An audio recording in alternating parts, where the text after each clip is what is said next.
All right, we're doing an ultra lightning round. One take. Here we go. What happens to my Bitcoin if Casa disappears?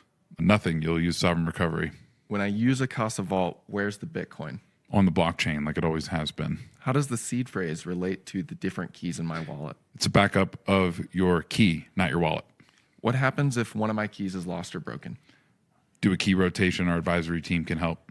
What's the mobile key? It's the key that's held on your phone, never enough to spend funds in a multi-sig vault.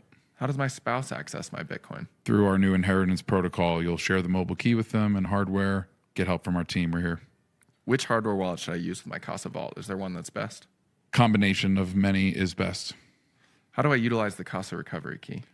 You'll hit request recovery signature in the app, pass the security check, wait. Do I need a dedicated phone? You don't, and oftentimes it's best not to because your current phone is the most up to date. Do I need a welcome package from Casa?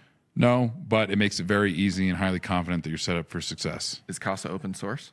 The mobile app isn't, but anything you recover anything we do can be recovered in open source software. Does it matter which keys I sign with? The order, time? No. What's the difference between premium and private client? Level of service, features, high touch support, 24/7 access. How does support work at the different tiers? Think of it like a gym membership. You've got a personal trainer at the higher tiers. Can I move between tiers? You can move between tiers anytime you want. Does Casa hold more keys in higher, in key sets that have more keys in them? Nope, always just one, never enough to spend funds in a vault. How much Bitcoin do you have? What?